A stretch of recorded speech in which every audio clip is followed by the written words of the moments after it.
Well, siyempre alam niyo naman, kalmang-kalma si Tatay Digong sa Cebu nung linggo. Bakit kaya? Bagamat ang utos talaga sa akin ni VP Sara, huwag aatakihin ang PBBM at hindi naman po ako. Pero bakit kaya si Tatay Digong ay kalma? Nag-guilty tuloy ako. Sabi ko, wow, si Tatay Digo, kalmang-kalma, cool na cool. Ako naman, ako nga si kalma lang, ako lang ito hot na hot. Pero bukod doon, meron pa po tingin kong ibang mga dahilan. O pansinin ninyo, ha? Nung minsan na tinawag ni Tatay Digong na the Congress is the most corrupt branch of government, anong nangyayari nun? Ito nga mga kababayan, bago natin ituloy ang video na ito, kung bago ka lang sa aking YouTube channel baka pwede makahingi ng like at subscribe at click mo na rin ang notification bell para updated ka sa aking nilalabas na bagong video. Salamat po.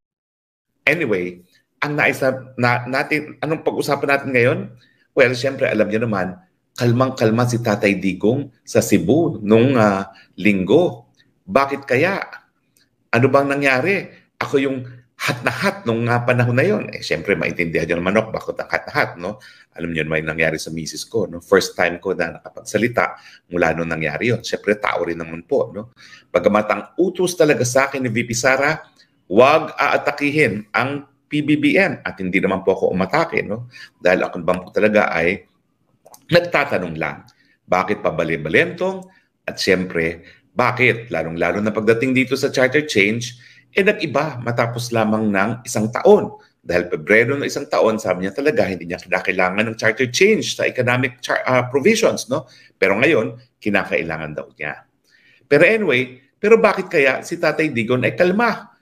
Nag-guilty tuloy ako. Sabi ko, wow, si Tatay Digo, kalmang-kalma, cool na cool. Ako naman, ako nga si kalma lang, ako lang ito hot na hot.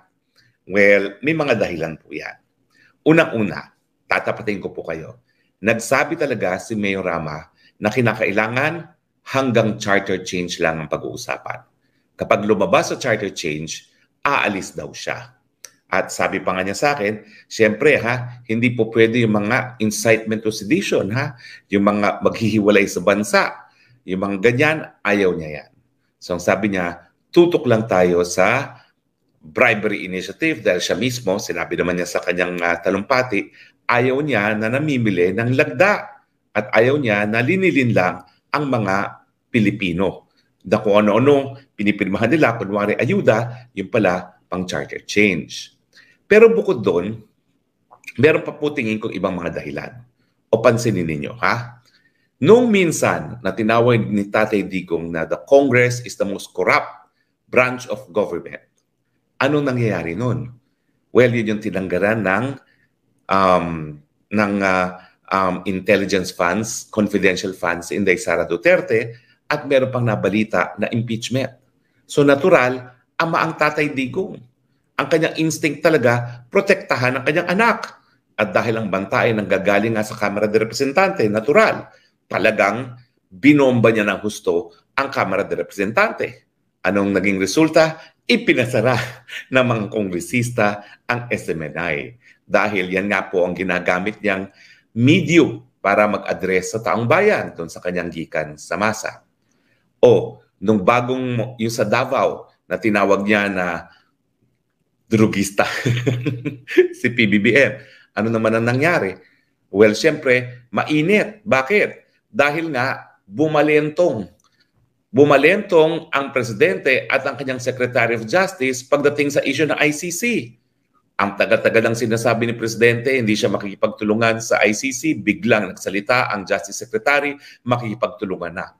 At siyempre, ang Kamara de Representante, nagpasa na naman ng 2 resolusyon na nagsasabi na dapat makipagtulungan na ang Pilipinas sa ICC. So natural, nagkaroon ng banta, hindi lang sa seguridad ni Presidente Rodrigo Roa Duterte, kundi pati ni Inday Sara. Kasi alam naman natin na nung nagkaroon ng ganyang pahiwatig si Justice Secretary Remulla, abay dinadawit na nung isang, ano bang pangalan nun? Hindi pa naman kapanipaniwala na hindi ko maalala ang pangalan niya, dinawi bigla ang Inday Sara Duterte. Samantalang sa mulat-mula na sila naghain ng reklamo sa ICC, hindi naman kasama ang Inday Sara Duterte doon. So hindi mo maintindihan Bakit all of a sudden dinamay? So ang banta, hindi lamang kay PRRD. Sa totoo lang, sabi nga ni PRRD, okay na ako. 80 years old na ako. Good na siya. Hindi siya magpapahuli ng buhay dyan sa mga taga-ICC dahil hindi siya haharap o magpapahusga sa mga dayuhang mga mahistrado.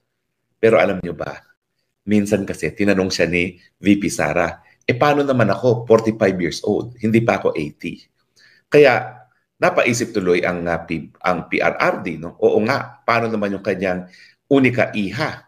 Abay, hindi naman po pwede na si Unico Iha ay malilitis dyan sa ICC. Kaya naintindihan ninyo, bumomba ng napakalakas na bomba ang PRRD doon naman sa Davao. Pero ngayon, bukod pa doon sa na request ni Mike Rama na siya dabang host ng buong prayer vigil na yan, wala naman pong banta laban sa Vice President natin at wala rin banta laban sa kanya. Ibig sabihin, it is quiet in the Philippine front. Kaya sa tingin ko, kalma rin ang ating PRRD. Alam mo, napakadali namang maintindihan ng PRRD.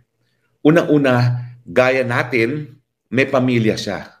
At kapag babantaan mo ang kanyang pamilya, papalag siya. Lalong-lalo na siya ay 80 years old na, wala na siyang pakialam sa sarili niya. Pero kung babantaan ang kanyang mga mahal sa buhay, asahan niyo talaga. Lalaban yan hanggang sa huli, hanggang sa dulo, hanggang sa kamatayan. Meron ba naman kasing ama na hindi gagawin yun para sa kanyang anak? Lalong-lalo na kung unika iha at paborito pang anak. Ako nga minsan hindi ko alam kung anong magiging pakaramdam ko kung ako si Baste o kaya ako si Congressman Pulong Pero siyempre, wala namang insecurity yung dalawa. Una-una, gandang lalaki naman nila. Ganda ng tindig, no? So wala sila insecurity. Pero sa totoo lang, itong PRRD natin, naku, walang sinabi yan. Yung dalawang yan, wala akong pakialam dyan. Si Inday Sara lang. Pero tingin ko naman, walang sama ng loob yung dalawa kasi mahal din nila si Inday Sara. Si Inday Sara kasi po, pangalawa. Una po si Kong Pulong, si Inday Sara, tapos si Mayor Baste. Pero para naging nanay na rin siya. Dahil siya talaga yung, kumbaga, keeping the family together. No? Dahil nga doon sa naging family background nila na nagkahiwalay naman yung kanyang mga magulang. No? So parang nanay na rin siya at parang mother figure na rin si Inday Sara sa kanyang dalawang kapatid. So madaling salita, kalma si PRRD nung linggo dahil panandalian, wala siyang nakikitang banta sa kanyang anak. Everything under control. Now, pero magpapatuloy ba ang mga prayer vigil rallies? Tuloy po yan. Dahil sa tingin ni Presidente, talagang hindi po titigil ang speaker at ang kanyang mga cronies dyan sa mababang kapulungan hanggang hindi nila masigurado na ang kanilang speaker ay magiging pinakamataas na opisyales ng bayan. Pero yan po ay pinag-usapan na natin kagabi. Tignan natin ang mga reactions ng ating mga viewers, ang pinaka-importante sa lahat.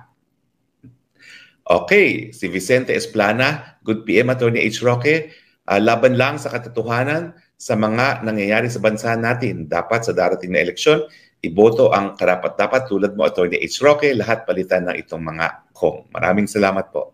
Kakataba po ng puso. Nako si Suke. Kalmado si Tatay Dig sa panlabas ng pero sa loob at isip niya, madaming chess move yan. I'm sure, Duterte pa rin. Well, nandyan na rin po yan dahil veteranong politiko naman po si Tatay Digong. William Saunders, common sense lang naman to aim for continuity.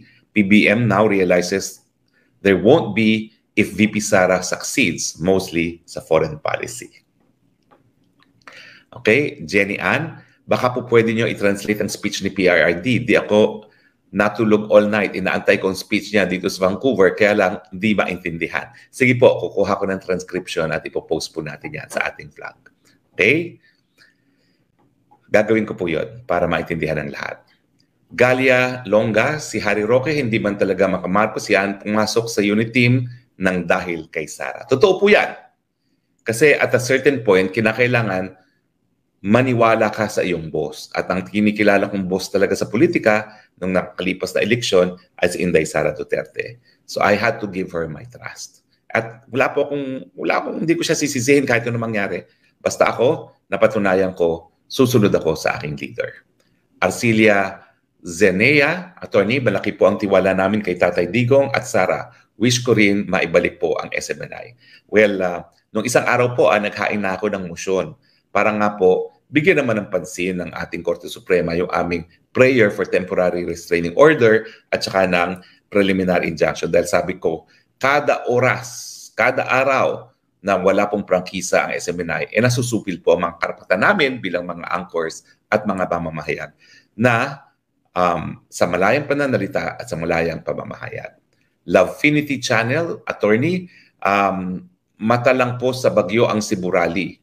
Maghintay sila sa signal number 4 gaganapin sa Luzon. Well, excited po ako kasi exciting yung pinaplanong susunod na prayer video rally. Magugulat kayo kung saan gagawin yan. At siyempre po, bonggang-bongga, pinakamalaking rally ang pinaplano para sa Luzon. Cocaine Bangkal, bakit po walang press con ngayon sa Malacanang? Dati araw-araw po kayo sa Malacanang. Ewan ko lang po sa kanila. Ibang presidente, ibang patakaran. Pero kay Presidente Duterte po, napaka-importante ng karapatan ng taong bayan sa impormasyon na nakakaapekto sa kanilang pang-araw-araw na buhay. Kaya po talagang regular ang press briefing at meron pa ngang tell the people na si Presidente mismo nagsasalita. Julie Bison, attorney, good evening po. Naniniwala po ba kayo sa nakarating ng Tugigaraw si FLAM na walang PSG, dalawang Brigadier General lang naka-region seguridad niya? Hindi po pwede yan. SOP po talaga yun. Sasamahan ng PSG, lalong-lalo na ang First Family. Marilu Rinostrance, Sir Harry, pati rin po ang speech ni Mayor Baste. Pakitranslate po. Salamat po and God bless you. Sige po, kukunin ko po yung translation at ipopost natin. Ricky Ayado, good evening, attorney. June ba talaga ang fiesta sa Davao? May mensahe ang June na iyan. May mensahe ang June na iyan. Mel on the go, Spox, kailan po mag-air ang Laban Kasama ang Bayan? Pasensya po, out of topic ang tanong ko. Well, bumalik na po sa ere ang SMNI. So wag po kayo mag-alala, ang mga programa naman po, babalik na. Bukas po, pupunta ako sa studio at magbo-broadcast po ako sa Pulso ng Bayan. Gail, salamat naman kung magpapatuloy ang mga prayer rallies. Very much needed po. More power sa inyo at sa mga Duterte. Salamat po. Maria Corazon, bakit po hindi ituloy ni Inday Sara ang pakipag-chat niya sa mga tao? Mas maganda na meron siya komunikasyon sa mga supporters niya. Napanood ko ang live niya at maganda result. Tuloy-tuloy naman po si Inday Sara. Ako talaga, aliw na aliw ako sa mga TikTok ni Inday Sara. Lalong-lalo niya huli niya na meron siyang LV na basahan. Nakakaaliw talaga. Okay. Joyce Buckley, attorney, nanlimbarot ako, balahibo sa speech mo sa aking hometown, Cebu City. We love you, attorney. Stay healthy always. Love lots from Oslo, Norway. Galing po sa puso lahat ng sinabi ko, pati yung pagdadasal ko. Hindi ko po alam na magdadasal ako. Pero bago po ako umakyat talaga sa entablado, nagdadasal ako sa Panginoon. Lord, guide me and make me an instrument of your message. Yan po ang aking palaging dasal. Rose Espandan, attorney, may mga vlogs na ang ads ay black propaganda against FPRD kay Senator Amy Marcos, vlogs ni Engineer Berto, DZAR 1026, etc. Especially kung ang topic ay sa Cebu Rally po. Bayaan niyo po sila. Malayang pananalita po yan.